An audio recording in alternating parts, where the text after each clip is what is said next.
है। मैं वर्तिका सक्सेना। संपूर्ण देश कारगिल विजय दिवस मना रहा है। वहीं उत्तर प्रदेश के शाहजहांपुर में भी सूचना प्रशासन मंत्रालय के द्वारा कारगिल विजय दिवस एवं 9 साल सेवा सुशासन पर 2 दिवसीय चित्र प्रदर्शनी का आयोजन किया गया। दूसरी ओर इसी जनपद में अंतर जनपदीय ऑटो लिफ्टर गिरोह का पर्दाफाश किया गया। आइए इसी के साथ देखते हैं आज के समाचार। आज के ही दिन भारत के वीर सुपूतों ने कारगिल पर विजय की पताका फहराई थी। इस अवसर पर भारत सरकार के केंद्रीय संचार ब्यूरो ने शाहजहांपुर के एसएस कॉलेज में एक चित्र प्रदर्शनी एवं सहजागरूकता कार्यक्रम का आयोजन किया। कार्यक्रम की थीम 9 साल सेवा सुशासन और गरीब कल्याण है। चित्र प्रदर्शनी का उद्घाटन एमएलसी जयपाल सिंह व्यस्त ने किया। इस अवसर पर क्षेत्रीय प्रचार अधिकारी सागर कुमार ने बताया कि सरकार के द्वारा 9 साल के दौरान किए गए कार्यों और विभिन्न योजनाओं से जनमानस को अवगत कराना है। जलालाबाद थाना पुलिस को गश्त के दौरान रात 2 व्यक्ति मोटरसाइकिल से जाते हुए दिखाई दिए। पुलिस ने संदेह होने पर दोनों को रोककर पूछताछ की तो उन्होंने बताया कि उनका नाम शेखर व रोहित है। सख्ती से पूछने पर उन्होंने कबूल किया कि चोरी की मोटरसाइकिल उनके पास है और उन्होंने ये भी बताया कि कचहरी आदि स्थानों से वे मोटरसाइकिल चुरा कर लाते हैं तथा मिस्त्री ईश्वर दयाल को देकर उसके पार्ट्स खोलकर बेच देते हैं। दोनों अभियुक्तों के बताने पर ऑटो लिफ्टर गिरोह के सदस्यों के पास से 7 मोटरसाइकिल तथा कुछ मोटरसाइकिल के चेचिस व अन्य पार्ट्स बरामद किए गए। गिरफ्तार अभियुक्तों के बताने पर गिरोह के 2 अन्य सदस्य सरमोद व रोहित शर्मा को भी पुलिस ने गिरफ्तार कर लिया है। थाना जलालाबाद पुलिस द्वारा चेकिंग के दौरान 2 अभियुक्तों को गिरफ्तार किया गया। इनके कब्जे से एक मोटरसाइकिल जो कि चोरी की थी और एक तमंचा बरामद किया गया। पूछताछ पर इनके 3 अन्य साथियों को गिरफ्तार किया गया, जिनके कब्जे से निशानदेही पर 6 मोटरसाइकिलें बरामद हुई तथा 2 कटी हुई मोटरसाइकिलें भी बरामद हुई। पूछताछ में इन्होंने बताया कि ये जब तारीख पर कचहरी आते थे वहीं से मोटरसाइकिल की चोरी करते थे और इनका एक साथी ईश्वर दयाल है, वो इसको काटने का काम करता था, काट कर पुर्जों में बेचते थे इनको। इन सभी अभियुक्तों के विरुद्ध अभियोग पंजीकृत करके कार्रवाई की है। जनता ऑटो ई रिक्शा ऑनर्स चालक वेलफेयर एसोसिएशन के द्वारा सामूहिक रूप से एक मांग पत्र सीओ यातायात व एआरटीओ को सौंपा गया, जिसमें कहा गया है कि जनता को जाम से निजात दिलाने के लिए ई रिक्शा चालकों का रूट निर्धारित किया जाए, गैर पंजीकृत रिक्शों पर प्रतिबंध लगाने व नाबालिग ई रिक्शा चालकों के वाहन जब्त किए जाने की मांग की गई है। रिक्शा स्टैंड पर कब्जा किए हुए लोगों को वहां से हटाया जाए तथा रिक्शा स्टैंड को कब्जा मुक्त किया जाए। ई रिक्शा चालक यूनियन के अध्यक्ष महफूज अली खां ने उप पुलिस अधीक्षक यातायात व एआरटीओ से यह भी मांग की है कि माल लोडिंग करने वाले ई रिक्शा भी जब्त किए जाएं। जनता को वो है ट्रैफिक की बहुत ज़बरदस्त जाम लग रहा है, उसके लिए डीएम साहब ने भी आदेश दे दिया है रूट को निर्धारित करने के लिए। तो इसीलिए आज इन सब लोगों को बताया गया है कि यहाँ पे आइए, कुछ अधिकारी आ रहे हैं, वो आपका मार्गदर्शन करेंगे।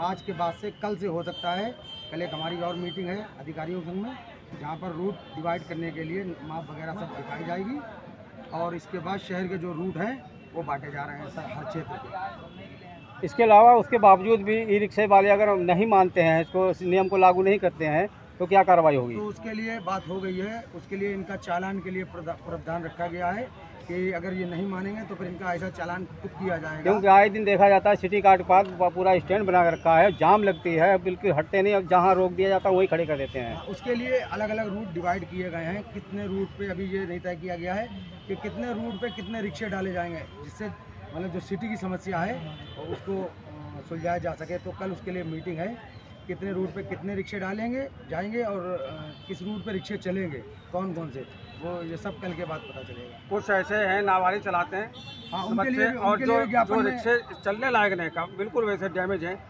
तो उसके क्या आपका नियम रहेगा? उनके लिए आरटीओ महोदय से बात हो गई है और टीआई सीओ से, तो उन्होंने मतलब इसके लिए 17 तारीख से अभियान चल भी रहा है, तो हमने रुकवाए रखा था। हमने कहा रुक जाइए, मीटिंग कर लेते हैं, ये कल के बाद से जब्त होने लगेंगे। अच्छा, दूसरा कल के बाद से जब्त होने लगेगा। यहाँ से बरेली मोड़ या कहीं भी उसका कोई रेट लिस्ट है आपकी? हाँ, रेट लिस्ट हमने लागू की है, हमारे पास है, लिखित है, जो हमने लगाई थी। लेकिन उस हिसाब से रिक्शे वाले, चूँकि रिक्शे की जनसंख्या जो है बहुत अधिक है, जिससे जनता भी तिराही कर रही है और रिक्शे वालों के जो इनकम है वो ख़त्म हो गई है। फर्जी रिक्शे बहुत चल रहे हैं शहर में और लोगों ने इसको व्यापार बना रखा है रिक्शों को। किसी के पास 50 हैं, किसी के पास 80 हैं, किसी के पास 100 हैं। उत्तर प्रदेश प्राथमिक शिक्षा मित्र संघ के द्वारा शाहजहांपुर के रामलीला मैदान पर धरना प्रदर्शन करते हुए मुख्यमंत्री को संबोधित ज्ञापन जिला प्रशासन को सौंपा गया। ज्ञापन में मांग की गई है कि नियमावली में संशोधन कर शिक्षा मित्रों को नियमित किया जाए। टीटी पास शिक्षा मित्रों को सहायक अध्यापक के पद पर नियुक्त किया जाए। मूल विद्यालयों में शिक्षा मित्रों की नियुक्ति वापस की जाए। शिक्षा मित्र संघ के जिला अध्यक्ष रत्नाकर दीक्षित ने कहा कि समान योग्यता और समान कार्य होने के उपरांत भी वेतन व मानदेय में असमानता है। उन्होंने कहा कि राज्य सरकार ने उच्चतम न्यायालय में शिक्षा मित्रों का पक्ष सही ढंग से नहीं रखा, जिसके कारण शिक्षा मित्र अपने अधिकारों से वंचित रह गए। उन्होंने कहा कि यदि एक माह में उनकी मांगों पर सरकार ने उचित निर्णय नहीं लिया तो सितंबर माह में उत्तर प्रदेश के लाखों शिक्षा मित्र राजधानी लखनऊ में विशाल आंदोलन करने को बाध्य होंगे। Recently news bureau. आज आप लोगों के लिए धरना दिया गया आपके द्वारा, तो क्या मांगे हैं आपकी और क्यों दिया जा रहा था? देखिए, ये हमारा उत्तर प्रदेशी प्राथमिक शिक्षा मित्र संघ के बैनर तले आज ये काला दिवस के रूप में हम लोग मना रहे हैं, क्योंकि आज ही के दिन 25 जुलाई 2017 को माननीय सुप्रीम कोर्ट ने सरकार की गलत पैरवी के चलते हमारा समायोजन निरस्त कर दिया था और उसके बाद में बहुत कुछ प्रदेश और केंद्र की सरकार के हाथों में छोड़ रखा था। लेकिन प्रदेश सरकार ने उस समय हमारा मानदेय 10,000 रुपये फिक्स कर दिया था, जबकि 6 साल में महंगाई कहां से कहां पहुंच गई, लेकिन हमारे मानदेय में 1 पैसे की भी सरकार ने वृद्धि नहीं की है। और हमारी तमाम मांगे हैं, जैसे अन्य प्रदेशों में केवल टीईटी पास लोगों को सहायक अध्यापक बनाया जाता है, लेकिन उत्तर प्रदेश एक ऐसा अनोखा प्रदेश है जिसमें टीईटी पास के साथ साथ सहायक अध्यापक भर्ती परीक्षा कराई जा रही है। ये अनोखा है अपने आप में एक। इसके अलावा तमाम ऐसी बातें हैं जो शिक्षा मित्रों से सौतेला व्यवहार सरकार के द्वारा किया जा रहा है, क्योंकि हम एक ही स्कूल में ऐसे लोगों के साथ काम करते हैं जिनका वेतन 70,000 से 80,000 रुपये है। उनसे ज़्यादा काम करते हैं, उनसे बेहतर काम करते हैं, उनसे अधिक समय तक काम करते हैं, चाहे स्कूलों के ताला खोलने का काम हो, चाहे स्कूलों के ताला बंद करने का काम हो, हम वह भी करते हैं। उसके बावजूद भी हमारे मानदेय में आज तक सरकार के द्वारा 1 पैसे की वृद्धि नहीं की गई है, जिसके चलते हम लोग आज प्रांतीय नेतृत्व के आह्वान पर प्रदेश के प्रत्येक जनपद में एकत्रित हुए हैं और हम लोग जनपद शाहजहांपुर में हैं। और अगस्त माह तक का हम लोग सरकार को जो हमने ज्ञापन भेजा है माननीय मुख्यमंत्री और प्रधानमंत्री महोदय को, उसमें अगस्त माह तक का टाइम दिया है। यदि अगस्त भर में सरकार हमारी मांगों को नहीं मानती है तो सितंबर माह में प्रांतीय नेतृत्व के आह्वान पर हम लखनऊ में जाकर के इस बार आर पार की लड़ाई लड़ने के मूड में हैं। क्या मांग है मुख्य रूप से, क्या क्या मांग है? हमारी मांग है हमें सहायक अध्यापक पद पर समायोजित किया जाए, क्योंकि सुप्रीम कोर्ट से हमारा समायोजन रद्द होने के बाद में यदि हमारे अंदर योग्यता नहीं थी तो हमें क्यों नहीं पानी पिलाने के लिए रख लिया सरकार ने। हमसे काम वही लिया जा रहा है जो हमें सहायक अध्यापक पद पर लिया जा रहा था। आज भी हम पढ़ाने का ही काम करते हैं, आज ही हम बच्चों को लिखाने का ही काम करते हैं और केवल बात आती है पैसे की। हमें उस समय वेतन 35,000 मिलता था, अब मानदेय 10,000 रुपये कर दिया गया है। तो हम लोगों की मुख्य मांग ये है कि हमें नियमित किया जाए और जब तक नियमितीकरण नहीं होता है तब तक हमारे मानदेय में जो है संतोषजनक वृद्धि करते हुए 62 वर्ष और 12 माह का मानदेय दिया जाए। अभी हमें सिर्फ 11 माह का मानदेय मिलता है। अब 1 माह जो जून का महीना होता है उस महीने में हमें मानदेय नहीं दिया जाता है। उस जून माह में हम अपनी रोजी रोटी कैसे चलाएं? शिक्षक होने के नाते हम मजदूरी भी नहीं कर सकते, हम लेबरी नहीं कर सकते। तो ऐसे संकट का समय है हमारे लिए। हम सरकार से मांग करते हैं कि जब तक हमारा समायोजन नहीं होता है तब तक हमारे मानदेय में त्वरित वृद्धि करते हुए हमारा मानदेय 62 साल और 12 महीना किया जाए।